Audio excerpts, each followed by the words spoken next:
Hello dear students, welcome to our channel educational गोल।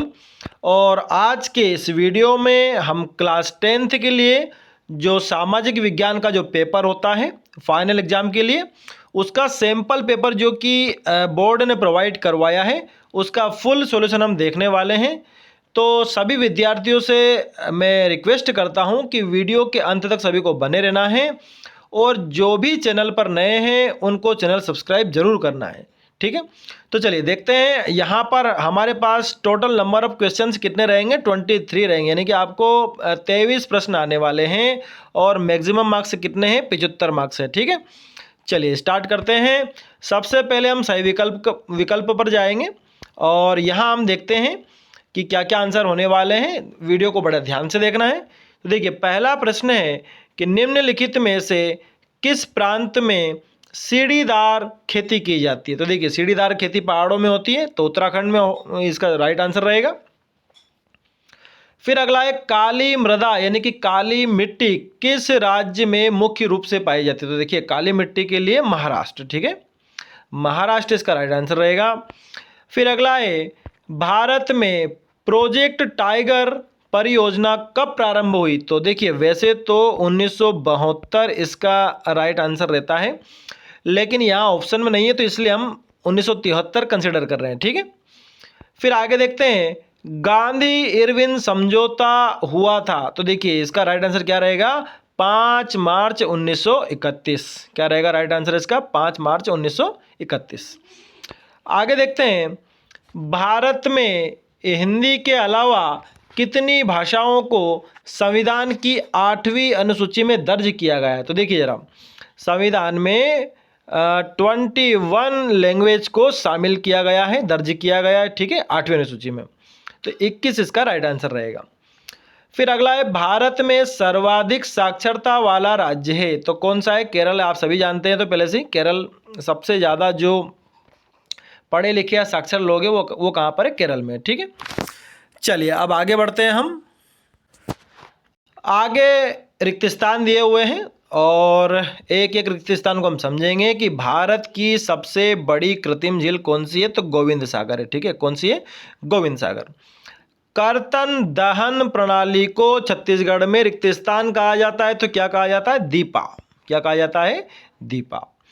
अगला है आंध्र प्रदेश के कोरोमंडल तट पर सर्वाधिक सुरक्षित एवं गहरा बंदरगाह कौन सा है। तो विशाखापत्तनम। ठीक, अगला प्रश्न है हमारा फोर्थ वाला, अफ्रीका में 1890 के दशक में रिक्त स्थान नामक बीमारी बहुत तेजी से फैली, तो उस बीमारी का नाम क्या है, रिंडर पेस्ट। कौन सी बीमारी है, सभी ध्यान रखेंगे इस नाम को, रिंडर पेस्ट। फिर अगला है समान मजदूरी से संबंधित अधिनियम में कहा गया है कि समान कार्य के लिए क्या दिया जाएगा, समान वेतन दी जाएगी। ठीक है, समान वेतन। अब देखते हैं अगला हमारा जो क्वेश्चन है कि औसत आय को रिक्त स्थान भी कहा जाता है। तो औसत आय को क्या कहा जाता है, प्रति व्यक्ति आय भी कहा जाता है। आगे देखते हैं। फिर अगला प्रश्न है हमारा प्रश्न 3, सत्य असत्य लिखिए। ठीक है, तो देखिए पहला है टिस्को एशिया महाद्वीप का सबसे बड़ा इस्पात कारखाना है, तो ये बात क्या है, असत्य है। ठीक है, ये आप यहाँ देख सकते हैं। कृषि और उद्योग एक दूसरे के पूरक है, तो ये बात बिल्कुल सत्य है। ठीक है, इसको देखना आप। स्मिथ फील्ड में लंदन का सबसे पुराना कपड़ा बाजार था, तो ये बात क्या है, असत्य है। ठीक है, यहाँ पर सभी ध्यान देंगे। मार्टिन लूथर प्रोटेस्टेंट सुधारकों में से एक थे, तो ये बात क्या है, सत्य है। ठीक है, फिर अगला है भारतीय राष्ट्रीय कांग्रेस पार्टी का गठन 1885 में हुआ था, तो ये बात भी क्या है, सत्य है। फिर अगला है लोकतंत्र व्यक्ति की गरिमा को बढ़ाता है, तो ये बात भी क्या है, सत्य है। ठीक है, चलिए आगे देखते हैं। देखिए, अब उसके बाद चौथा प्रश्न है हमारा, सही जोड़ी बनाइए। तो देखते हैं जरा सही जोड़ी में क्या क्या है। गुलामगिरी, तो इसका उत्तर रहेगा ज्योतिबा फुले। ठीक है, इंग्लैंड, तो इंग्लैंड का सही उत्तर रहेगा ईसाई धर्म। ठीक है, रिपब्लिकन पार्टी, तो इसका सही उत्तर रहेगा अमेरिका। ठीक है, सरकार का बेहतर रूप, सरकार के बेहतर रूप को हम क्या बोलते हैं, लोकतंत्र बोलते हैं। ठीक है, फिर अगला है लोकतंत्र उत्तरदायी, तो इसका उत्तर क्या रहेगा? जिम्मेदार और वैध शासन। ठीक है, ये इसका उत्तर रहेगा। और 100 दिवस की रोजगार गारंटी योजना को हम क्या बोलते हैं? मनरेगा को बोलते हैं। ठीक है, तो ये आपकी सही जोड़ी हो गई है। आगे देखते हैं। देखिए आगे एक वाक्य में उत्तर लिखिए। पहला है डॉक्टर, शिक्षक, वकील, मजदूर आदि की सेवाएं किस क्षेत्रक में आती है? तो तृतीयक क्षेत्रक। ठीक है, कौन सा क्षेत्रक होता है? तृतीयक क्षेत्रक। भारत में केंद्रीय सरकार की तरफ से करेंसी नोट कौन जारी करता है? तो देखिए कौन जारी करता है? Reserve bank of India. फिर अगला है बांग्लादेश में ग्रामीण बैंकों की स्थापना कब और किसने की? तो किसने करी? मोहम्मद यूनुस ने। फिर अगला है बहुराष्ट्रीय कंपनियों द्वारा निवेश को क्या कहते हैं? तो इसको बोलते हैं विदेशी निवेश। फिर अगला है सूचना एवं संचार प्रौद्योगिकी को संक्षेप में क्या कहते हैं? तो उसको हम आईटी बोलते हैं, इंफॉर्मेशन एंड टेक्नोलॉजी। फिर अगला है विश्व व्यापार संगठन का ध्येय वाक्य क्या है? तो इसका ध्येय वाक्य है व्यापार के माध्यम से शांति और स्थिरता पैदा करना। उसके बाद हम देखते हैं तो दो दो अंक वाले प्रश्न यहाँ से स्टार्ट हो जाते हैं, जैसे कि मृदा अपरदन से क्या आशय है ना। इसके अथवा में है पहाड़ी क्षेत्रों में मृदा अपरदन की रोकथाम के लिए कौन कौन से कदम उठाए जाने चाहिए, लिखिए। तो इन सारे आंसर्स को मैं अभी एक पीडीएफ के माध्यम से आपको समझाता हूँ। ये जितने भी प्रश्न दे रखे हैं कि जूट को सुनहरा रेशा क्यों कहा जाता है, और जितने भी ये प्रश्न दो दो अंक वाले, इनके उत्तर हम अभी देखते हैं। इसका एक हमने पीडीएफ तैयार किया है। तो ये देखिए हमने सारे क्वेश्चंस को एक साथ यहाँ पर लिख लिया है और उसके आंसर भी हम दे रहे हैं। आपको हमारे साथ केवल समझने की जरूरत है। देखिए पहला प्रश्न है अपरदन से क्या तात्पर्य है? तो देखिए जरा, मृदा अपरदन की बात हो रही है। मृदा अपरदन बहते हुए जल, हवा तथा जीव जंतुओं व मानव की क्रियाओं द्वारा भूपर्पटी उपजाऊ मिट्टी की परत के कट जाने और उड़कर अन्यत्र रूपांतरित हो जाने को ही मृदा अपरदन कहते हैं। ठीक है, तो मृदा अपरदन के कारण क्या क्या है? वनों की अंधाधुंध कटाई है, अतिचारण या फिर त्रुटिपूर्ण फसल चक्र अपनाना। ठीक है, चलिए आगे देखते हैं। अगला प्रश्न है अथवा का जो प्रश्न था कि पहाड़ी क्षेत्रों में मृदा अपरदन की रोकथाम के लिए कौन कौन से 2 तरीके अपनाना चाहिए? तो देखिए जरा, उसका तरीका क्या है? सीढ़ीनुमा खेती करिए या फिर समोच्च जुताई। ठीक है, ये 2 तरीके होते हैं जिससे मृदा अपरदन को कम किया जा सकता है। आगे देखते हैं जूट को सुनहरा रेशा क्यों कहा जाता है? तो देखिए भैया क्यों कहा जाता है इसको?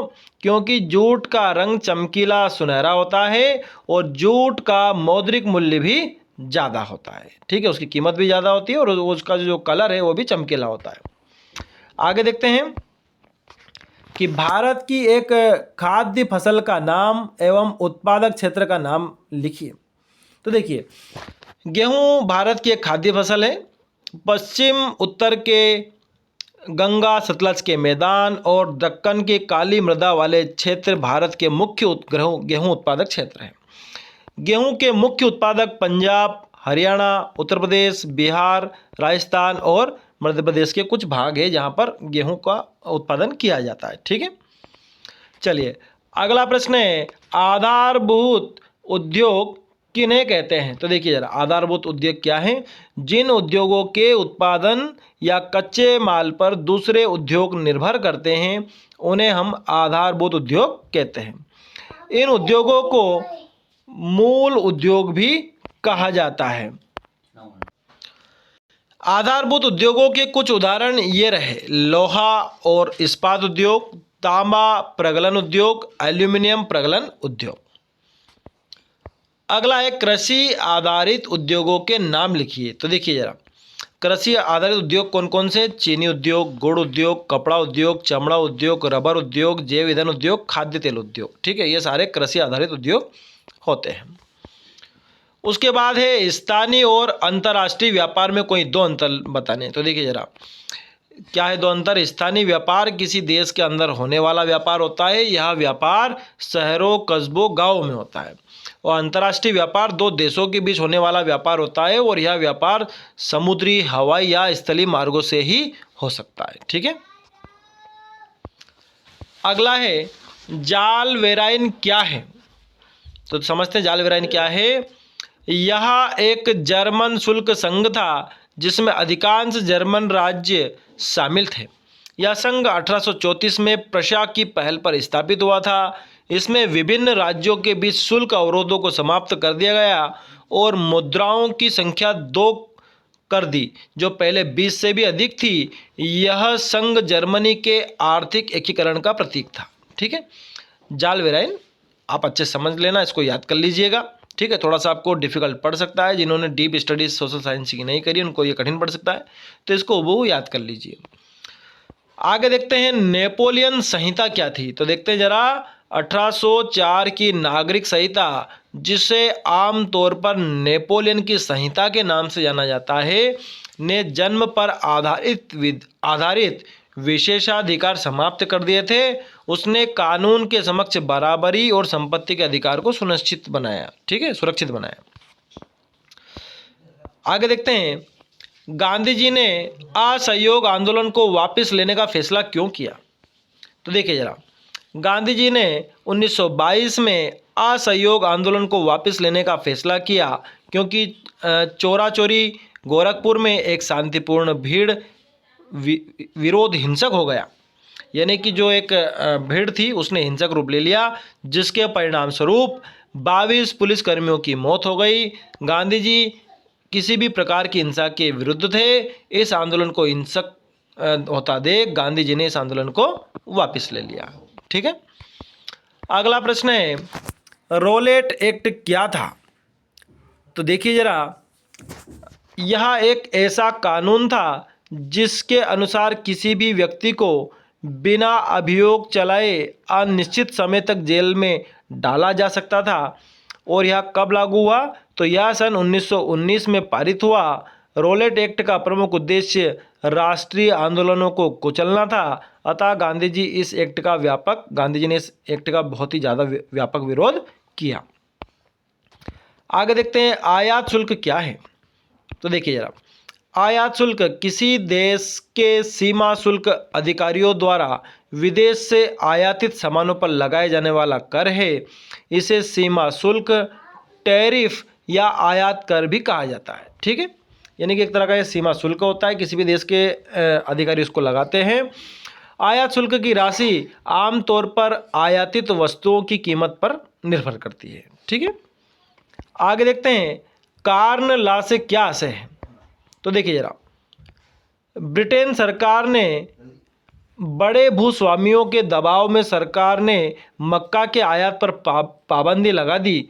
जिन कानूनों के सहारे सरकार ने पाबंदी लागू की थी उन्हें कार्न लॉ, पॉपकॉर्न मतलब कॉर्नर ने मक्का होता है, आप सभी को पता है, तो इसको क्या कहने लगे? कार्न लॉ इसको कहने लगे। ठीक है, आगे देखते हैं, वर्नाक्यूलर प्रेस एक्ट क्या था? तो देखिए जरा, 1878 का वर्नाक्यूलर प्रेस एक्ट ब्रिटिश औपनिवेशिक सरकार द्वारा पारित किया गया कानून था, जिसका उद्देश्य क्षेत्रीय भाषाओं में प्रकाशित भारतीय प्रेस पर निगरानी रखना था, ताकि ब्रिटिश प्रशासन के खिलाफ सूचनाओं के प्रचार को रोका जा सके। इसने ब्रिटिश सरकार को यह अधिकार दिया कि अगर कोई प्रिंटिंग प्रेस और अखबार देश विरोधी पाए जाते हैं तो वे उन्हें जब्त कर सकते हैं। और इस अधिनियम ने वास्तव में भारत में स्थानीय प्रेस का दमन किया और राष्ट्रवादी विचारों को रोकने का प्रयास किया। कुल मिलाकर के प्रेस को दबाना इस एक्ट का उद्देश्य था 1878 का। फिर अगला है, गाथा गीत से क्या आशय है? तो देखिए जरा, ये अथवा में प्रश्न है, लोकगीत का ऐतिहासिक आख्यान जिसे गाया या सुनाया जाता है। ये गीत भारतीय जनमानस के वीरों से सहज लगाव के कारण गाए जाने वाले गीत हैं। ये लोक कथाओं के वीर नायकों की स्मृति में ओज, जोश और आक्रामक भाव भंगिमा से गाए जाने वाले गीत हैं। कथा के अनुसार इनमें करुण, वात्सल्य और श्रृंगार रस का भी समावेश होता है, जो श्रोताओं को मंत्रमुग्ध कर देता है। इन गाथा गीतों के कुछ शीर्षक भी हैं जो अधिकांश गाथा के नायक के नाम से संबंधित होते हैं। देखिए स्टूडेंट्स, जिनको ये आंसर थोड़े जैसे बड़े भी लग सकते हैं कुछ कुछ, तो देखिए कारण क्या है कि ये इन प्रश्नों को 3 अंक में भी पूछा जा सकता है, इसलिए उस हिसाब से हमने इसको यहाँ तैयार किया है। आप चाहे तो अपने स्तर से इन प्रश्नों को छोटा भी, इनके आंसर्स को छोटा भी कर सकते हैं। तो चलिए आगे देखते हैं, सत्ता का ऊर्ध्वाधर विभाजन किसे कहते हैं? तो देखिए जरा इसका उत्तर क्या है। सत्ता का ऊर्ध्वाधर विभाजन सत्ता के बंटवारे का एक तरीका है। इसमें सत्ता का बंटवारा ऊपर से नीचे की ओर होता है, यानी कि सबसे पहले केंद्रीय सत्ता होती है, फिर राज्य स्तरीय सत्ता, और इसके बाद जिला स्तरीय, नगर स्तरीय, ग्रामीण स्तरीय। इस तरह की व्यवस्था में केंद्रीय सत्ता पर ज़्यादा बोझ नहीं पड़ता और वह राष्ट्रीय स्तर के बड़े विषयों पर ज़्यादा ध्यान दे पाती है। वही क्षेत्रीय विषयों को राज्य देखते हैं। चलिए आगे देखते हैं, सत्ता का क्षैतिज विभाजन किसे कहते हैं? यहाँ तो हम पूछा है। तो देखिए, सत्ता के बंटवारे के दूसरे तरीके को क्षैतिज विभाजन कहते हैं। इसमें सरकार के एक स्तर पर सत्ता का बंटवारा होता है। उदाहरण के लिए विधायिका, कार्यपालिका और न्यायपालिका के बीच सत्ता का बंटवारा। इस तरह के बंटवारे में सत्ता के विभिन्न अंग एक ही स्तर पर अपनी शक्तियों का प्रयोग करते हैं। ठीक है, फिर अगला है प्रश्न, राजनीतिक दल किसे कहते हैं? 2 राष्ट्रीय दलों के नाम लिखिए। तो देखिए जरा, राजनीतिक दल समान विचारधारा के लोगों का एक ऐसा संगठित गुट होता है जिसके सदस्य किसी साझी विचारधारा में विश्वास रखते हैं या समान राजनीतिक दृष्टिकोण रखते हैं। यह दल चुनाव में उम्मीदवार उतारते हैं और उन्हें निर्वाचित करवाकर दल के कार्यक्रम लागू करवाने का प्रयास करते हैं।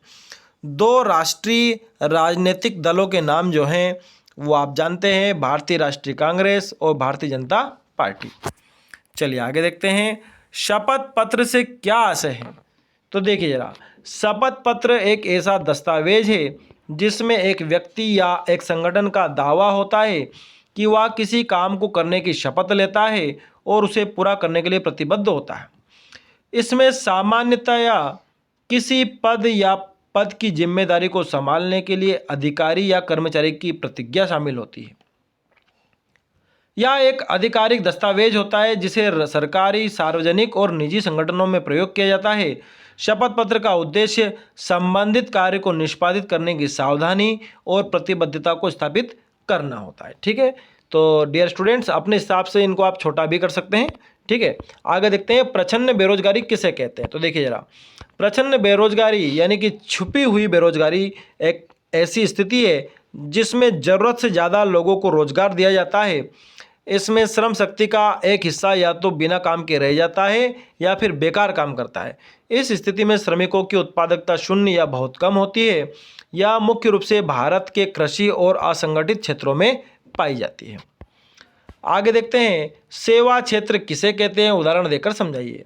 तो देखिए जरा, अर्थव्यवस्था का वह क्षेत्र जो प्रत्यक्ष रूप से वस्तुओं का उत्पादन नहीं करता अपितु वस्तुओं के उत्पादन में सहयोग करता है, अर्थव्यवस्था का सेवा क्षेत्र कहलाता है। ठीक है, और इसको तृतीयक क्षेत्र भी हम कहते हैं। अर्थव्यवस्था का यह क्षेत्र द्वितीयक एवं प्राथमिक क्षेत्र में वस्तुओं के उत्पादन में सहयोग करता है, जैसे कि बैंकिंग, विपणन, तकनीकी, परिवहन, शिक्षा, स्वास्थ्य आदि की सेवाएं कौन से क्षेत्र में आती है?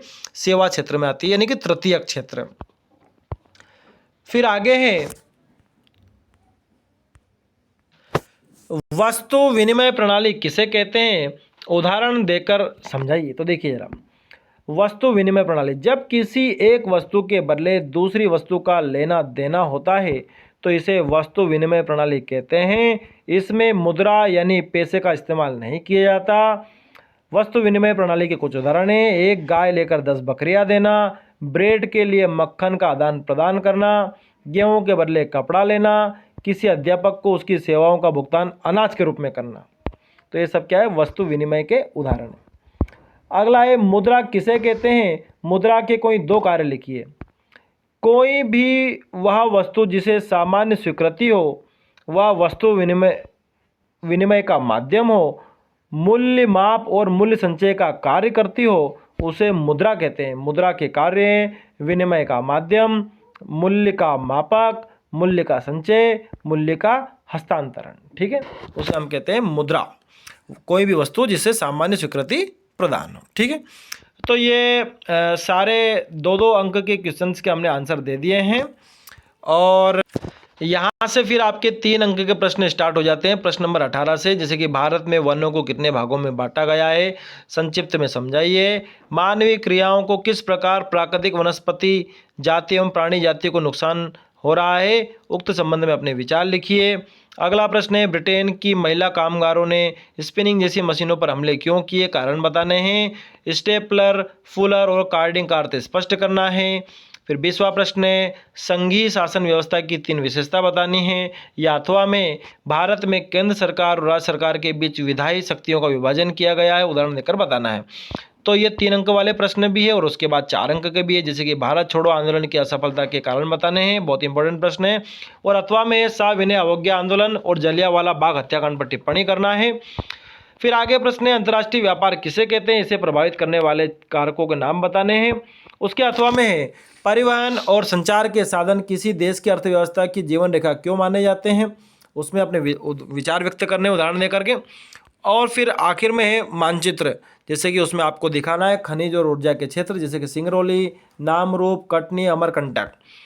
तो हमने आपको 2 अंक तक तो आंसर प्रोवाइड करवा दिए हैं और सारे ऑब्जेक्टिव्स के भी आंसर हमने आपको प्रोवाइड करवा दिए हैं। ये आपको ढूंढने हैं, ये आपके लिए कार्य है। भारत के मानचित्र में निम्नलिखित स्थानों को दर्शाना है। पारादीप बंदरगाह, हजीरा, विजयपुर, जगदीशपुर गैस पाइपलाइन, बालाघाट, अंकलेश्वर। ठीक है, तो उम्मीद करते हैं वीडियो आपको पसंद आया होगा। Thanks for watching this video.